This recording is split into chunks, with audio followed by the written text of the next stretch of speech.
Hi, welcome to the Work Hard, Play Hard, and Give Back, a real estate podcast. I'm Mike Litzner, broker owner of Coldwell Banker American Homes, and I'm here at the studio at American Homes in Franklin Square with none other than Dan Jacuzzi, president of the Select Group Realty, right? Both co-branded as Century 21 and Coldwell Banker with 70 offices. That's correct. Across how many states? Six. 6 states.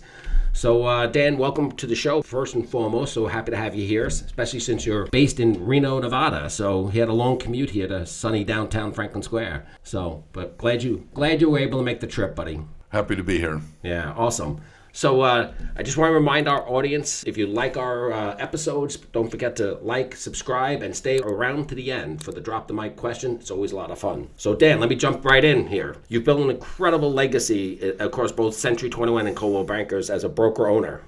How did your journey in real estate really begin? Well, actually, my father was a real estate broker, Yeah. and I got my real estate license at 18, started selling real estate at 19. Turned out that I loved the business and he didn't. Really? So quite a few years ago, when we were a 9-agent company, I acquired it from him in 1980. Okay, And, just a couple of years ago. Just a couple of years ago. Yeah. So you had 9 agents at that time. How many agents in the company now? 1,700 today. Okay, there you go. And I know this puts you on the Risk Media rankings, which is a national rankings. Where does that rank? Where does the Select Group rank in national? One of the top 50 companies nationwide on any brand. Any brand, exactly. Which is incredible, because I know you also rank in both Century 21 and Coldwell Bankers. Are you in the top 10 in both? We are in the top 10 in both. Which is a huge statement when you're talking about the multinational corporations and stuff of operations. So I don't know if another broker out there who has such a unique footprint as the Select Group. I think that's probably true. Yeah. So you started in Sacramento, California, and then was it the Nevada, Reno was the second market that you really, or area or state? Yes, actually we started in a small farm town called Yuba City, California, which is about 40 miles north of Sacramento, and just really been incrementally expanding out from there, and then acquired a company and joined the Coldwell Banker brand in 1998. Okay. And so it's been growing up ever since then, and we've just had a great run and enjoyed every minute of it.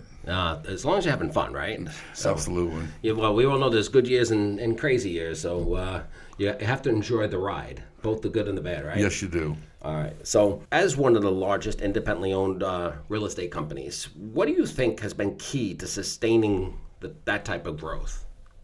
You know, it boils down to two things. Honesty and integrity every time. You know, put the client's interests ahead of your own all the time, and recognize that we're in the business of helping agents be successful, helping agents grow their careers, and they're the ones that really deliver the service to the consumer. And so our job is to train them to the best possible way, give them the tools they need to succeed, and support them. But it all goes back to honesty in dealing with the customer. Yeah, I like that a lot. I like it a lot. You know, it's interesting because we often talk about what our training position is, and some people think we get paid to sell things, and I'm like, no, we get paid a lot of money to help people, essentially, right? It's Yes, that's absolutely true. Completely different mindset. When you come from a place of helping and giving, it's a service business, right, instead of a sales business. You know, one of the things that we say is actually we don't sell homes. Sellers sell homes, buyers buy homes. Right. We help facilitate the process. So we're not actually selling, we're facilitating. Yeah. Well, well said.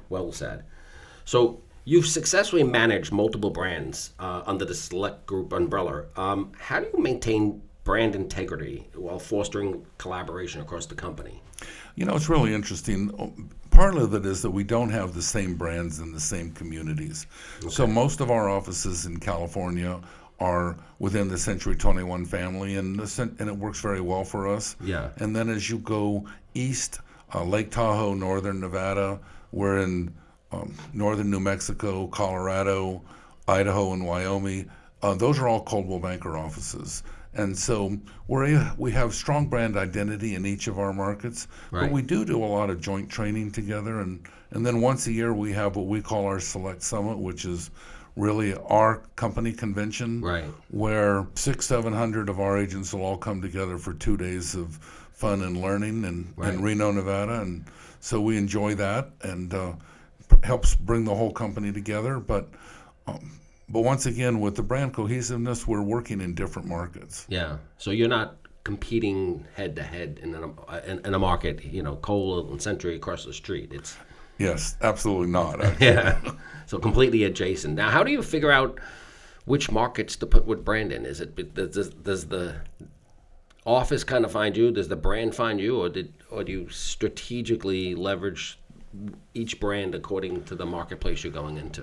Some of it's strategic, but some of it's just geography. So we started within the Century 21 family, and so within the Central Valley of California, we've just kept growing within the Century 21 family. Yeah. And now we have all of the Century 21 offices from Fresno to Chico, for those people who know that geography. Yeah. And so when we've had an opportunity for a merger and acquisition, it just made sense to keep it within the Century 21 family. Right. And then it's the opposite situation where we have significant Coldwell Banker presence. And so when we might have had the opportunity to do a merger and acquisition in those markets, then we just rolled them into the Coldwell Banker company. Okay. So now, when we said 6 different states, we touched on Nevada and California. By the way, you want to, just for clarity, you mentioned New Mexico, Colorado, Idaho, and Wyoming. And Wyoming also now. Yeah. That's right. Okay.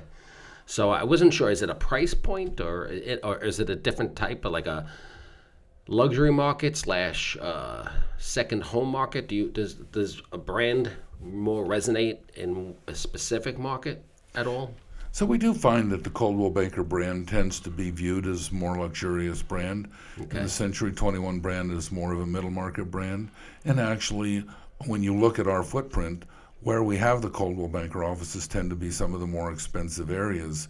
We're in a number of really fabulous ski towns. In Colorado, right? Oh, well, even Santa Fe, New Mexico, Taos, New Mexico, but Breckenridge, Vail, Aspen, Colorado. Yeah. And so those are really high-end luxury markets. What's your highest end luxury market, would you say, by average, by sales price? Definitely Aspen, Colorado. It is. There's a saying about Aspen that Aspen is where the truth is stranger than fiction. And the prices are really very interesting in that marketplace. What would you consider an average sale in Aspen, Colorado, just for our audience? I'm in real estate, and I can't answer that off the top of my head, so I'm curious. I think the median sale price is $8 million, but the average would be well over 10. Wow. All right. What's the highest price property an agent from Select Group has handled? Over $50 million. Wow. So what would you say to our audience or agents who wanted to specialize in the global luxury marketplace? Is there any advice you can share with our agent populations out there that watch the show about how to position, or maybe how the brand helps you position in those type of markets? Well, I think the brand does position you, and I think the very first thing to do is to take the luxury classes that the brands are offering, because they have really amazing classes. And I think it is different selling a luxury home as a discretionary purchase. Yeah. It's not your typical family home that you're buying because you need a place to live. Right. It's something you're buying. In many cases, many of our markets, they're second homes. Right. So people are paying really significant amounts of money for second homes. It's also very important that you learn the actual products. Do you know the difference in appliances and windows and different floor coverings? So do you actually understand the luxury product? Because it's not the same as what you might find in a traditional home that someone's paying $500,000 for. Right. So wall-to-wall carpeting is not exactly a luxury feature per se. No, it's definitely not. Is there anything unique you've seen in some of these luxury properties? What's one, helipads? What's the most unique thing you see on a real high-end property? There are some helipads, but a number of the communities have banned the helipads because they're a little bit obnoxious for the neighbors. Oh yeah, when it comes in. But it is interesting when you go by the airport and you see all of the private jets parked on the runway. Yeah. And so, but great wine rooms, video rooms, amazing built-in technology. Yeah. So lots of really fun and interesting things that make those houses unique. Yeah, yeah, that's great.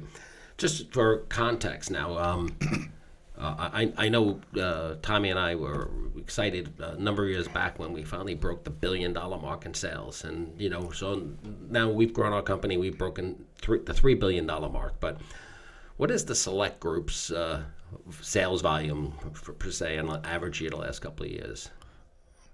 Well, we've actually grown through some significant acquisitions recently. So in 2025, we'll be above $6 billion. $6 billion. Yeah, that's significant. Significant. That's a lot of real estate.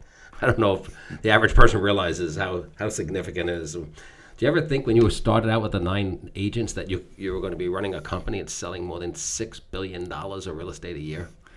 Absolutely not. Yeah, it's a little mind-boggling, right? Our first full year in business, we did about as much in commission volume as in a year, actually less than a year than now we do in a day. Yeah. So that's a little insane. That's a little insane, but I guess that's inflation a little bit too. We'll chalk it up to both ways.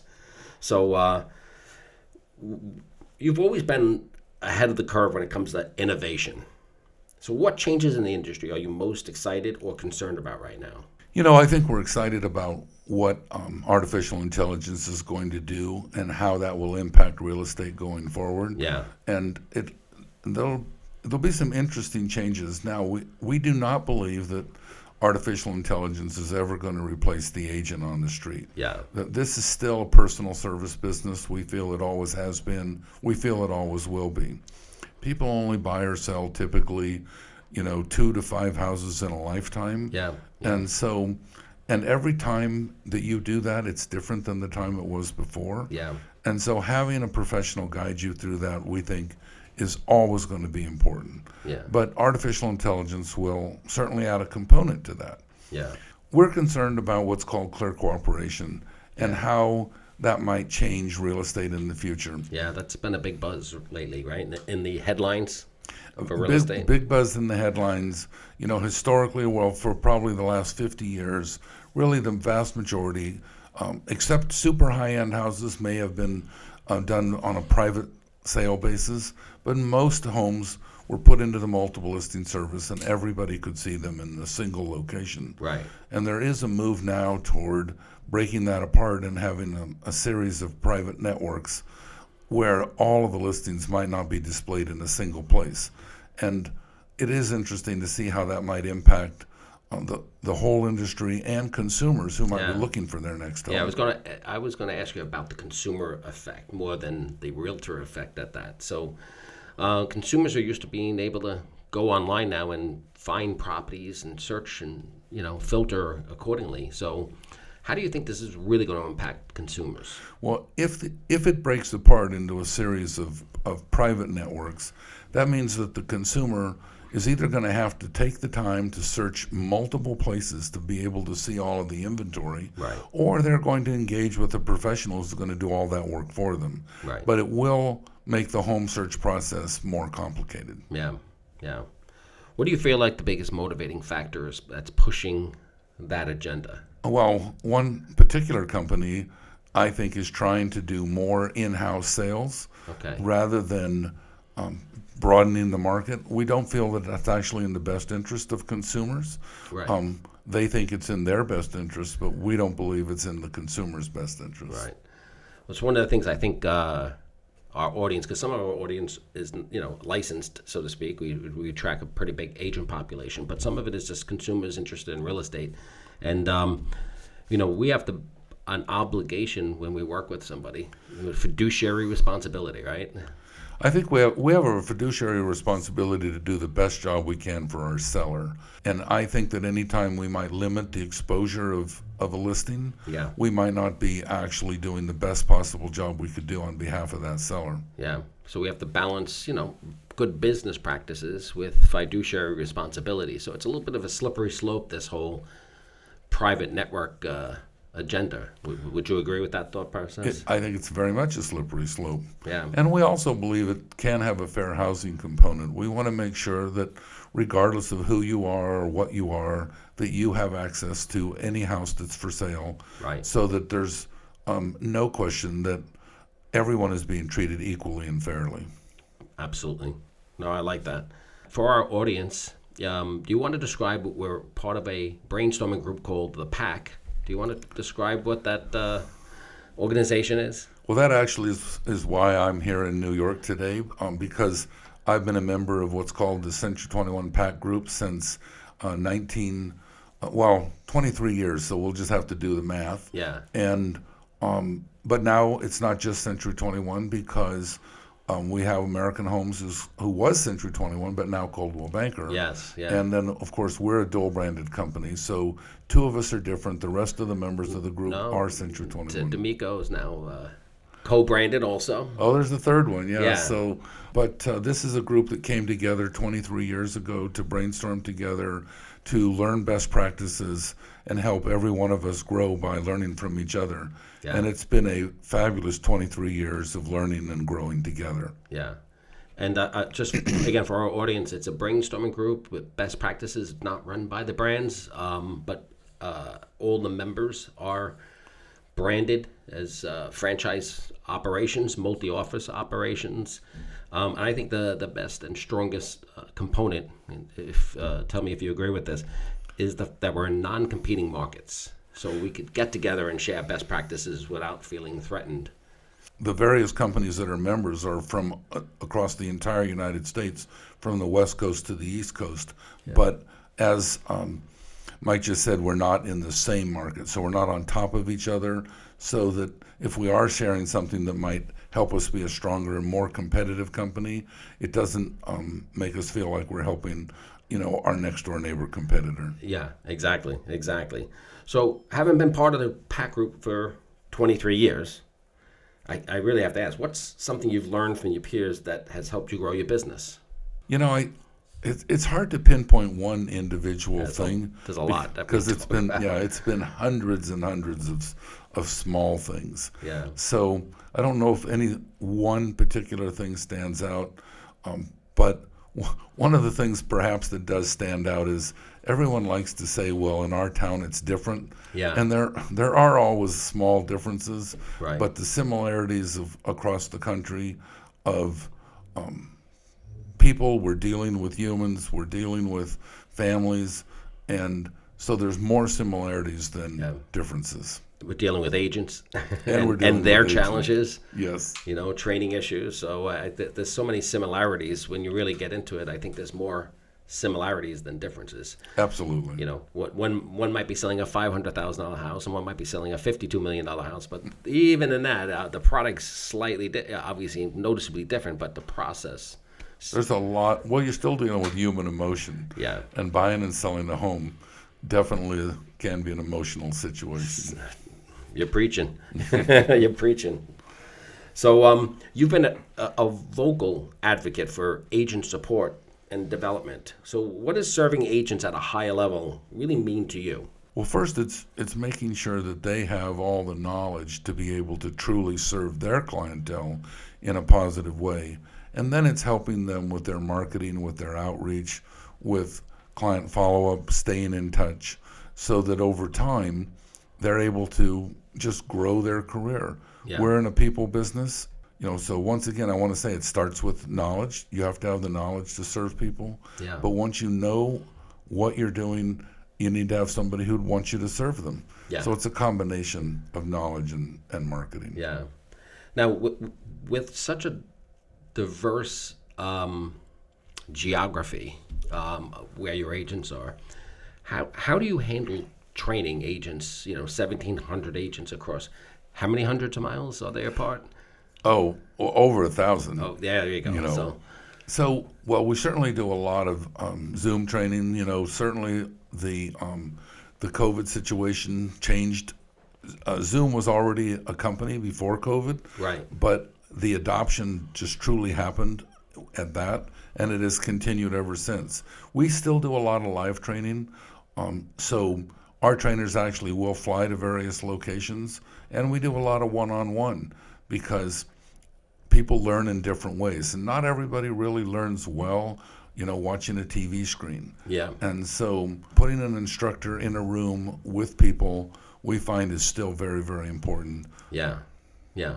I always say this, the challenge with training agents, or really any type of learning for our audience, is we tend to look at one side of learning and skip the other side. So I will look at it this way. There's always the information. Where can I go? I kind of go to a training class and get information. But what's really missed is what did I learn and how I'm going to apply it. Application. It's implementation, absolutely. Yes. Yeah.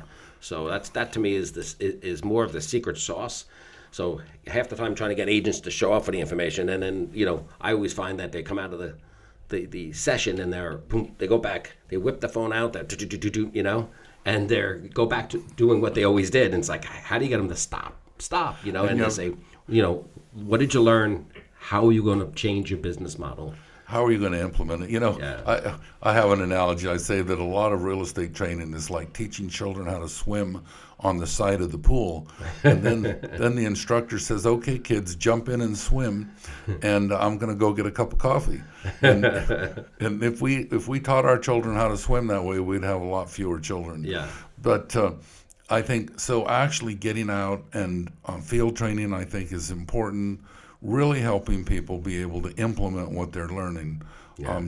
I can't remember the individual who made the quote, but he said that knowledge without application is worse than ignorance. Yeah. And so application is what matters. Yes. It's where the rubber hits the road, as Yep. they say, right? So what advice would you give to someone who wants to build a business culture that balances success and service? It really starts with service. No one's going to refer you or recommend you if you didn't do a great job of taking care of them. Yeah. And service is interesting because quality service is not defined by the agent. It's defined by the recipient of that service. Yeah. One of the things that we say is, how can you tell when your client doesn't think you're updating them frequently enough? And the answer is when they're calling you and asking for an update. Right. you Right. know? And so building a business really starts with delivering really great quality service. And it's not just achieving expectations, it's exceeding expectations. Yeah. So that people aren't just happy with your service or satisfied with your service, but they're thrilled with your service. Right. And that's what leads to them recommending you to their friends and relatives. Yeah, there was a book that was going around a couple of years ago and talked about the difference between what businesses actually measure. The most common metric they're using is customer satisfaction.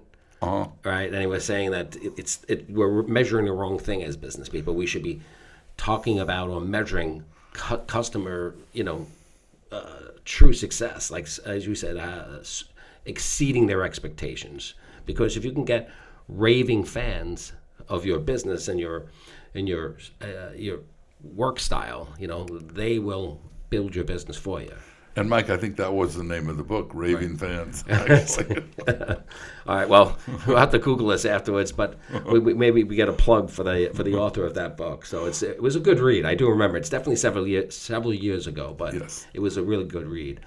So Dan, I just want to remind our audience real quickly, if you like the podcast, we'd love to have you like, subscribe, hit that button, and again, don't forget to stay around for the drop the mic question at the end. So, Dan, I want to pivot a little bit. We always like to play hard. I mean, real estate is super serious, and sometimes it's hard to shut it off. But, there's a human side to us. So you run a massive real estate enterprise. When you're not working, what do you do to unwind or recharge? Actually, I love to work. So I have to say that real estate is my number one hobby in life. And so that works really well for me because I love what I do. But my two other things are traveling and I'm snow skiing. And so wintertime, I love to be out on the mountain and the rest of the year, I love to be traveling. Yeah. Where's the most interesting place you've traveled to? Oh, last year we did a safari in Africa, and I have Yeah. to say, for anybody, if you have the opportunity to go on a safari in Africa, take it. Yeah. It was awesome. It is awesome. Yeah. I've never been to Africa, so I am going to the Greek islands this summer, though. So, Oh, though I've been to the Greek islands, and they're fabulous too. yeah, good, good. I'm excited about it. So, I know California, Nevada are beautiful places, as some of the other places in Colorado as well. Do you have a favorite spot that helps you reconnect or reset? Well, I love being up in my mountain house, so I have to say that that's particularly nice. But otherwise, Where is that? it's Truckee, California, which is near Oh, Lake okay. Tahoe. Okay.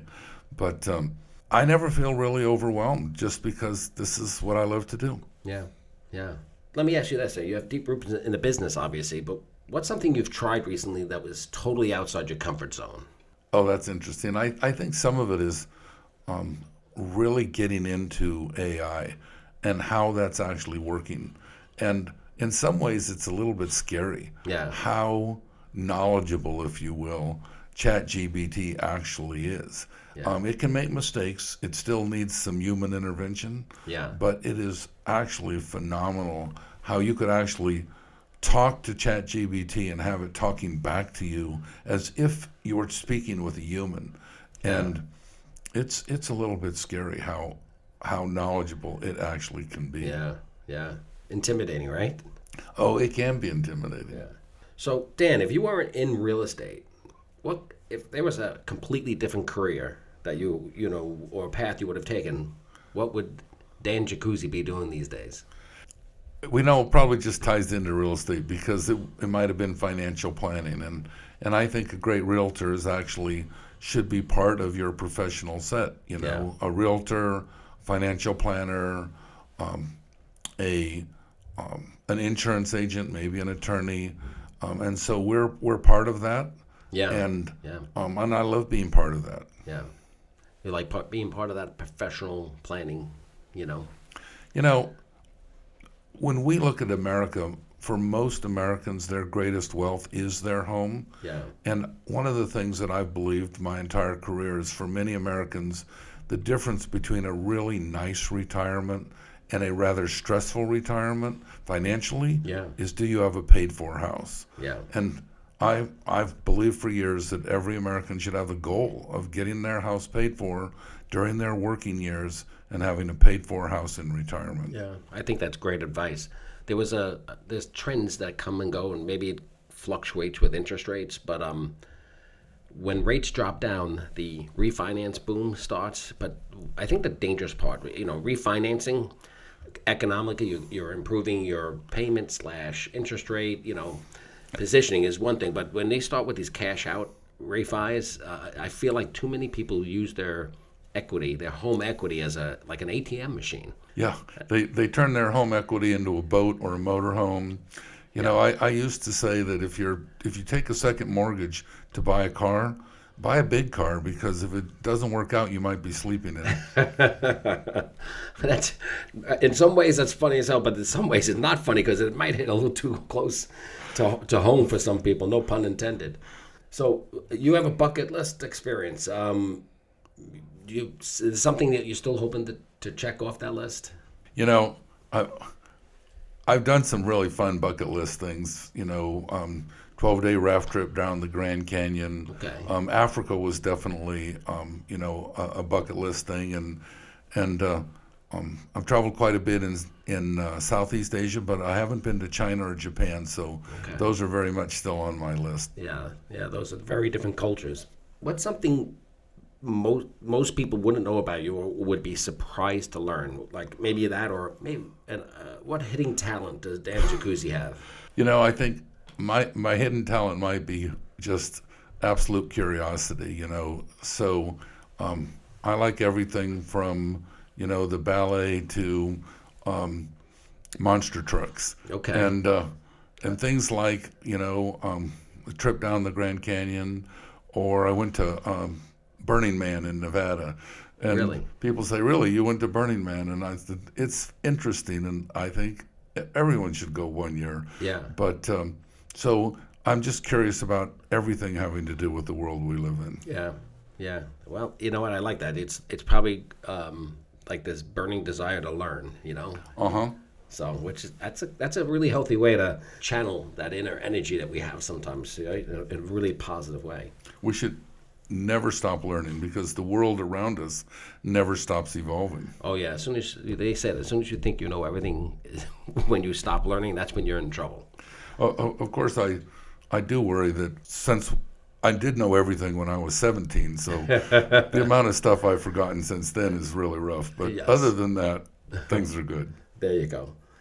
Let's say we were going to turn Dan Jacuzzi's career into a Netflix docuseries. What's the title and what's the opening scene?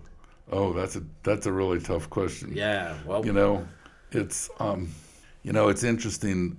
I don't know. The opening scene might be when I started my career in real estate with shoulder-length hair, and Yeah. you really wonder who bought a house from this 19-year-old with shoulder-length hair.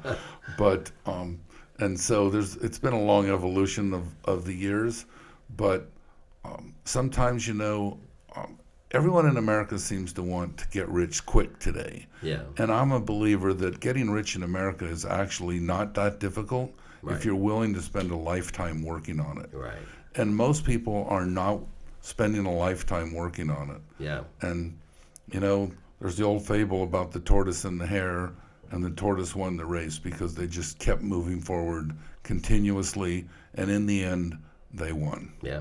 No, it's great advice. Great advice.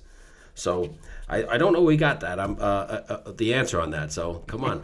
So what's the title of the movie? What movie most would resemble you? Oh, The Truman Show. It would be Dirty Harry. no, it wouldn't be. It wouldn't be either one of those, and it wouldn't be The Godfather either. Although I have to say I loved those movies when they Yeah. first came out. Exactly. But I just don't know that one pops into mind of what that title might be. All right. So what actor plays Dan Jacuzzi? It's not going to be Brad Pitt for sure. Probably somebody who's not that famous. Really? Okay. Yeah. So it's more like a documentary. Yeah, I've always happy to be in the background doing the work. Yeah. That's all right. Look, there's a lot of value in that. That's it's in the grind where results come from. So, all right. So the Select Group has a strong culture of community involvement. What causes or initiatives are you personally passionate about? So we focus all of our community involvement on being very, very local. The people of our local communities, helping disadvantaged children have the advantages that they're missing out on. And, one of the things that I read some time ago, and you stop to think about it, it's very true, is that with middle class, maybe wealthier families, the learning never stops because maybe on a school holiday they're traveling. Yeah. But for children of lesser means, Yeah. they don't have those same opportunities, and their world can be very small. I had a friend of mine who was teaching high school in San Diego, Yeah. 3 miles inland from the ocean, to children in high school who had never seen the ocean. Really? And That's surprising. it's surprising and a little scary at some Yeah. level. And so, exposing everyone to the opportunities of this world so that you don't think that you can't be successful yourself. Yeah. And then we do some work overseas simply because we as Americans are particularly, lucky to be Americans. And I can tell you, traveling in Africa, Yeah. you see poverty that you will never see anywhere in America growing up. Yeah. And so we do work with 2 overseas groups, Heifer International, which helps people build sustainable farming communities, and Yeah. Doctors Without Borders, which Right. is helping people across many, many countries around the world. And so we do need to remember that we are lucky to be Americans. That's great advice. And sometimes in society, we that gets drowned out, and we need to remind ourselves how lucky we really are. So, how do you instill a spirit of giving back across all the offices and teams that you lead, and especially with the vast differences? I think it's just people observing. Most people actually, I think, have a charitable, bone in them somewhere, and so you just try to find ways to enhance that. As we have grown as a company, and in many cases we have acquired other companies. Yeah. And one of the things that I always do is I ask, what has that office been supporting? What do they like to do? And we try to sustain in those communities that we may be new to, the things that company has been sustaining in the past. Yeah. And so everything from, scholarship funds to buying band uniforms, whatever it takes to help our communities. Yeah, no, that's great. So what's one moment in your career where you saw the impact of your leadership ripple out to the lives of others? Oh, that's an interesting question. I don't know that I could, again, describe a particular moment, but what we have talked about in our company is recognizing, your individual potential, but also recognizing, my comment about it taking time to grow actual security and wealth, and you have to work on it. And so I've taught that for years, is to help people to understand that it's a process. It's not an event. Everybody wants to get rich quick. Forbes magazine many years ago came out with a book series that just didn't sell, which was something like Get Rich Slowly. But that's the reality. Older Americans have more money than young Americans, partly because they've had a lifetime to build on it. Yeah. And so the question is, are you actually working on being successful? That's interesting. So what's your vision for how real estate companies can make a bigger impact beyond just sales and service? Is there any advice you can give other brokers out there who wanted to make a bigger impact in charitable endeavors? I think it's just you want to involve your whole organization in the process, because oftentimes we see that it's a small group of people perhaps who take the lead. Yeah. And yeah. I think that just trying to get the whole organization involved in the process of giving back to the community, and recognizing that this is the community in which we live. And so are we helping that community be a better place to live and a more prosperous place to live, by helping those people who maybe don't have the advantages that our children might have. Yeah, yeah. It's one of the things I always notice, and that I always find it, almost interesting but exciting, is that many times our most successful fundraisers or events are because a larger group of people come together. So it's never anything that's super difficult or heavy lifting, so to speak.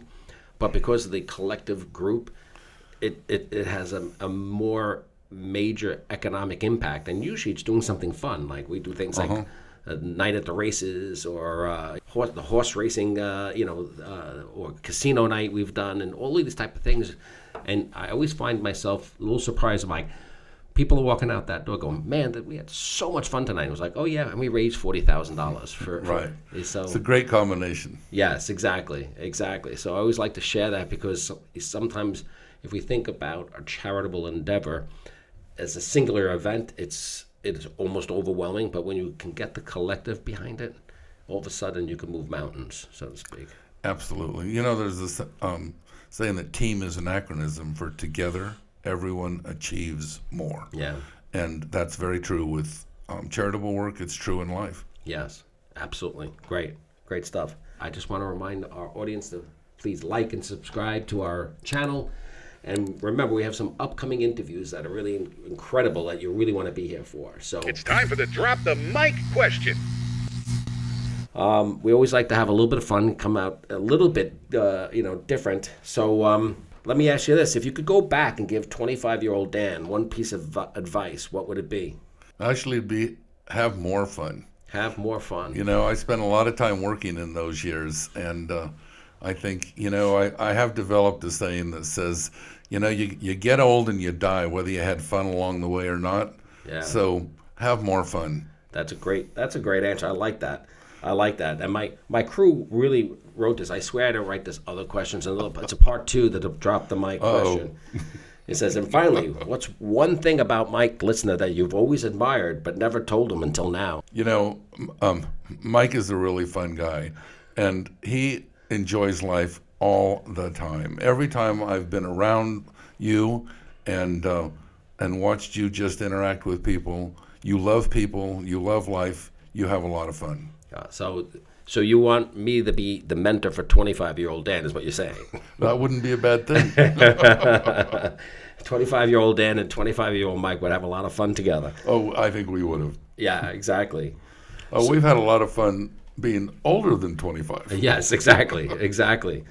So, yeah, that one time in Vegas, but no, we can't go there. Oh, no, we're not talking about that. So, Dan, if anyone's interested in, either a career in real estate or talking to Dan Jacuzzi, how do they find Dan Jacuzzi? My email is djacuzzi, JACUZZI, @selectgroupre.com. I'd be happy to, give someone advice on real estate. I might just take a second and say, just remember that this is a career. It's a job. Yeah. It takes effort and work. I think too many people feel like real estate is easy. I do say that it's not easy, but it's also not rocket science. If you work hard, you can be successful. Yeah. But don't think it's not a job, because it really is. Yeah, that is absolutely great advice. So, and what's the website, too? If they want to check out homes in Aspen, Colorado, they can find them on the Select Group website? You can find on, selectgroup.com, but in that particular one, the name of our company there is Coldwell Banker MasonMorris.com. Okay. All right, great. And the Select Group URL is? Well, actually, it's all individual URLs. So Century21SelectGroup.com, ColdwellBankerSelect.com, ColdwellBankerMountainProperties.com, and ColdwellBankerMasonMorris.com. If I had 70 offices, I don't know if I could remember all the URLs either. So it seemed like that was the only question you struggled on today. So it's all good. So, Dan, I want to thank you for being part of the Work Hard, Play Hard, and Give Back, a real estate podcast. You've been a great interview and an inspiration. Again, a lot of years of experience here, some real great nuggets of wisdom here for anyone who's interested in real estate. So thank you so much for being here. Well, Mike, it's been fun. Thank you. Awesome.